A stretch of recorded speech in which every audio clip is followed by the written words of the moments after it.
जी बच्चों अस्सलाम वालेकुम। So what we are starting today. अच्छा, हम लोगों ने स्टार्ट की हुई है ब्लॉक 8 की पैरासाइटोलॉजी और उसमें हम लोग कौन सा चैप्टर पढ़ रहे हैं बच्चों? We are starting chapter number 54 which is about cestodes. उसमें हम लोगों ने टीनिया सोलियम पढ़ा था। मैंने आप लोगों को सारा बताया था, सारी बातें बताई थी, जनरल ओवरव्यू भी बताया, टीनिया सोलियम भी सारा पढ़ाया, टीनियासिस पढ़ाया, सिस्टिसार्कोसिस पढ़ाया। ये बच्चों एक 1 मिनट रिवीजन चार्ट है जो कि मैं आप लोगों को दिखाना भूल गई थी, ठीक है। ये बड़ा ही प्यारा मैंने जो है ना वो आप लोगों के लिए बनाया हुआ है, जिसमें आप सारा लाइफ साइकिल भी दिखाया हुआ है, मॉर्फोलॉजी दिखाई हुई है, pathogenesis, clinical features, treatment, prevention.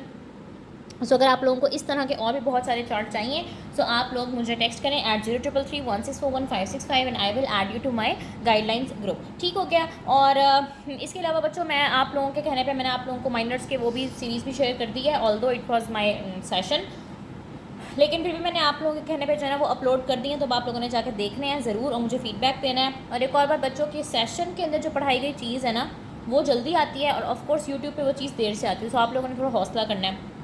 जैसे ऑर्थोपैडिक मैं वहाँ पे कंप्लीट करा चुकी हूँ, लेकिन अभी मैंने यूट्यूब पे अपलोड नहीं की, तो आप लोगों के लिए बेटर ये होता है कि आप लोग सेशन ही ज्वाइन कर लो। ठीक हो गया। सो बजाय ये कि आप लोग बाद में रिकॉर्डिंग्स मांगे मुझसे। टीनिया सैजिनेटा हम पढ़ रहे हैं बच्चों। जिस तरह टीनिया सोलियम था उसका नाम था पोर्क टेपवॉर्म। क्यों था? क्योंकि वो पोर्क के अंदर मिल रहा था। अब टीनिया सैजिनेटा का नाम क्या है? बीफ टेपवॉर्म, क्योंकि ये बीफ के अंदर मिलता है। बीफ क्या होता है बच्चों? जिसको आप बड़ा गोश्त कहते हैं, जो आप गाय का गोश्त खाते हैं उसको बीफ मिल्क कहते हैं। सो इसका जो इंटरमीडिएट होस्ट रहेगा वो बेसिकली काऊ होगी, क्योंकि काऊ के अंदर ये लार्वल फॉर्म काऊ के अंदर प्रेजेंट हो रही होगी। और डेफिनेटिव होस्ट अगेन ह्यूमन होगा। क्यों? क्योंकि ह्यूमंस के अंदर एडल्ट फॉर्म प्रेजेंट होगी जो कि सेक्सुअली एक्टिव फॉर्म होती है। ये हमारे पास कौन सी डिजीज़ कॉज करता है बच्चों? इसकी adult form again taeniasis cause करता है। अब आसान बात यह है कि इसके अंदर कोई सिस्टिसार्कोसिस वाला चक्कर नहीं है, कोई लार्वा, कोई सिस्टिसार्काए, टिश्यूज़, ब्रेन इधर उधर नहीं, सिर्फ टीनियासिस है। और बिल्कुल वैसा ही लाइफ साइकिल है जिस तरह हम लोगों ने टीनिया सोलियम के अंदर पढ़ा था, सिर्फ थोड़ा सा फ़र्क है प्रॉपर्टीज़ का, वो मैं आप लोगों को बता देती हूँ। टीनिया सोलियम के अंदर हमने पढ़ा था कि स्कॉलेक्स के अंदर सक्कर्स होते हैं और साथ में हुक्स भी होते हैं, तो यहाँ पे सिर्फ सक्कर्स होते हैं, हुक्स नहीं होते। अब आप लोग कहोगे कि ये पढ़ना क्यों इतना इंपॉर्टेंट है, उसका बॉडी पार्ट पढ़ने क्यों इंपॉर्टेंट है? तो बच्चों बेसिकली हम जब लेबॉर्ट्री के अंदर डायग्नोस कर रहे होते हैं ना, तो ये पॉइंट्स होते हैं जो हमें डिफरेंशियल डायग्नोसिस इस्टेब्लिश करने में या डिफ्रेंशिएट करने में जो है ना वो हेल्प आउट कर रहे होते हैं। सो टीनिया सोलियम और टीनिया सैजिनेटा के जो एग्स होते हैं वो बिल्कुल मॉर्फोलॉजिकली सेम होते हैं, सिर्फ थोड़ा बहुत फ़र्क होता है इसके स्ट्रक्चर के अंदर, कि इसके जो स्कॉलेक्स हैं इसके अंदर सक्कर्स हैं लेकिन हुक्स नहीं है, उसके अंदर हुक्स भी थे। और दोनों के अंदर प्रोग्लॉटिड्स, जो ग्रेविड प्रोग्लॉटिड्स होते हैं वो मौजूद होते हैं, क्योंकि ज़ाहिर है अंडे वहीं से आएंगे।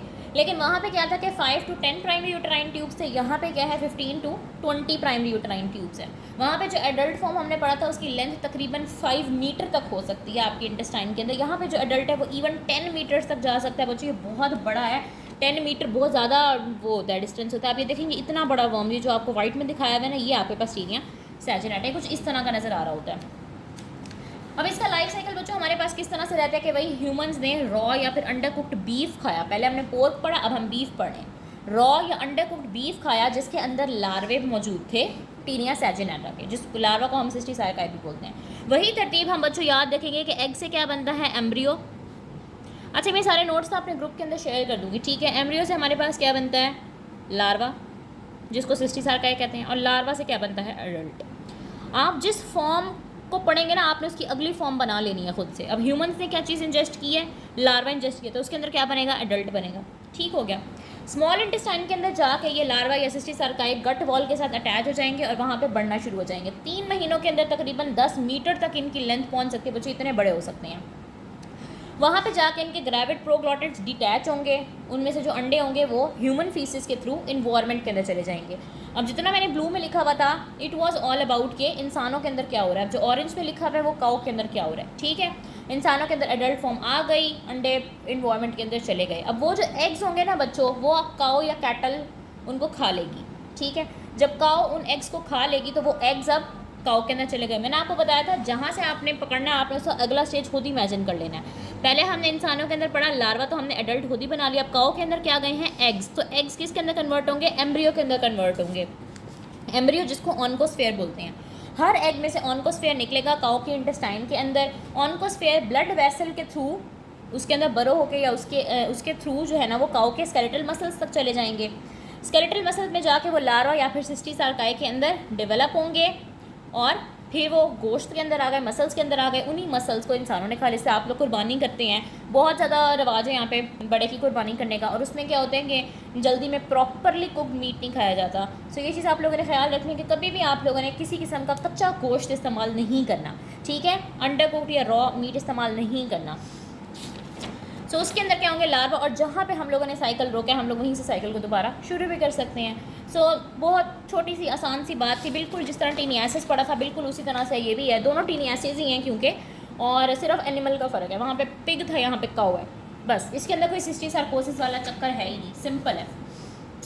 ये मैं आप लोगों को जो बुक की डायग्राम दिखा रही हूँ, ये देखें, ये टीनिया सोलियम था, ये टीनिया सैजिनेटा है। इसके अंदर देख रहे हो यहाँ पे कितने ज़्यादा सक्कर्स हैं, लेकिन हुक्स नहीं है। और इसके अंदर 5 to 10 प्राइमरी यूटेराइन ट्यूब्स थे, यहाँ पे 15 to 20 प्राइमरी यूटेराइन ट्यूब्स हैं। ये ज़रा बड़ा होता है। अंडे जो होते हैं वो बिल्कुल सेम टू सेम दोनों के एक जैसे ही होते हैं। टीनिया सोलियम का भी ऐसे होता है, टीनिया सैजिनेटा का भी ऐसे ही होता है। और यहाँ पे जो है ना, आपको साइकिल भी उन्होंने एक ही दिखाया हुआ है, बस ये काऊ दिखाई हुई, ये पिग दिखाया हुआ है। जो पिग है वो टीनिया सोलियम है, जो काऊ है वो टीनिया सैजिनेटा है। ठीक हो गया। और इसके अंदर ऐसी कोई बात नहीं बताई थी इन्होंने। और नेक्स्ट आ जाता है बच्चों हमारे पास कुछ क्लिनिकल फाइंडिंग्स और पैथोजेनेसिस क्या रहती है। सो बच्चों पैथोजेनेसिस और क्लिनिकल फाइंडिंग वही है कि स्मॉल इंटेस्टाइन के अंदर जब भी टीनियासिस होता है ना, तो वो कोई इतनी बड़ी कंडीशन है, कोई इतनी बड़ी बात नहीं है। लेकिन जो सिस्टिक सार्कोसिस हमने पीछे पढ़ा था वो बहुत बुरी कंडीशन थी। इसमें क्या रहता है कि स्मॉल इंटेस्टाइन के अंदर वो एडल्ट रहता रहेगा, थोड़ा बहुत आपको नुकसान भी पहुँचा देगा। एब्डोमिनल डिस्कम्फर्ट हो सकता है, क्रैम्प्स हो सकते हैं, मेलेज हो सकता है। मेलेज is the feeling of not feeling well, it's a condition of not feeling well, ठीक है। प्रोक्लोटिड्स जो होते हैं ना, मोटाइल होते हैं, इसके यानी कि हरकत कर रहे होते हैं। सो प्रोक्लोटिड्स ने, यानी कि प्रोक्लोटिड्स के अंदर क्या है, एग्स है, उन्होंने एनस के थ्रू आपकी बाहर आना है ना, तो वो एक्टिवली मूव करते रहेंगे एनस पे, और एनस पे ना ऐसे इचिंग सेंसेशन हो सकती है, खारिश हो सकती है। इसको कहते हैं पेरी एनल प्रूराइटस। प्रूराइटस जो है ना वो इचिंग को बोलते हैं, और पेरी एनल मतलब एनस के इर्द गिर्द के इलाके में इचिंग हो सकती है। तो ये एक कंडीशन आपको मिल सकती है। नेक्स्ट आ जाती है बच्चों lab diagnosis. Lab diagnosis again आप क्या कराएंगे, स्टूल का एग्जामिनेशन कराएंगे। स्टूल के एग्जामिनेशन में आपको क्या मिलेगा, ग्रेविड प्रोग्लोटिड्स मिलेंगे with 15 to 20 primary uterine tube. Taenia solium के लिए भी हम स्टूल का एग्जामिनेशन करा रहे थे, वहाँ पे भी ग्रेविड प्रोग्लोटिड्स मिल रहे थे, लेकिन वहाँ पे 5 to 10 प्राइमरी यूटेराइन ट्यूब से। सो एंड में एक मैंने डिफरेंस या कंपैरिजन बनाया हुआ टीनिया सोलियम और टीनिया सैजिनेटा का, और इसका AI जनरेटेड चार्ट भी आप लोगों को मिल जाएगा, आप लोगों के नोट्स के साथ इंशाल्लाह भेजूँगी। साथ साथ में आपके नियोप्लेजिया के और क्या कहते हैं, नियोप्लेजिया और फार्मा सब सारे लेक्चर्स अपलोड कर रही हूँ, माइनर्स के भी लेक्चर्स अपलोड कर रही हूँ। लेकिन जो वायरोलॉजी है, जो आपकी फोरेंसिक है, जो आपकी MS के पैथोलॉजी, और फोरेंसिक भी इस ब्लॉक की बहुत ज़्यादा बहुत स्कैटर्ड है, बच्चों को बिल्कुल समझ नहीं आती। सो आप लोगों ने मेरा सेशन ज्वाइन करने से टाइमली ज्वाइन कर लेना, ताकि तुम लोगों के सारे प्रॉब्लम्स जो है ना वो हल हो जाए। इंशाल्लाह कोशिश करेंगे कि हम लोग 22 या 25 अगस्त से इंशाल्लाह स्टार्ट कर देंगे। 10-15 दिन का सेशन होगा और उसके अंदर कंप्लीट हर चीज़ वाइंड अप हो जाएगी। 10 दिन का शायद मैं सेशन लूँ और उसके अंदर हर चीज़ मैं वाइंड अप करा दूँगी। सो टीनिया सोलियम के अंदर क्या रहते हैं बच्चों, हुक्स होते हैं, इसके अंदर हुक्स नहीं होते। मैंने सिर्फ डिफरेंशिएटिंग पॉइंट्स लिखे हैं, मैं सेम वाले पॉइंट्स नहीं लिखे हुए।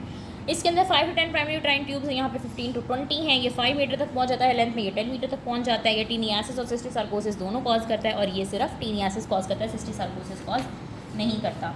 ठीक हो गया बच्चों। इसका चार्ट भी मैं आप लोगों के साथ शेयर कर दूँगी, यूट्यूब पे पोस्ट भी कर दूँगी, आप लोगों के ग्रुप में भी शेयर कर दूँगी। नेक्स्ट हम लोगों ने क्या पढ़ना है, नेक्स्ट 2 ऑर्गेनिज्म रह गए हैं, डायफिलोबॉथरियम रह गया और एकाइनोकोकस रह गया है। बहुत ही इंटरेस्टिंग से, बहुत ही ईजी से हैं। नेक्स्ट वीडियो में मिलते हैं। Thank you very much.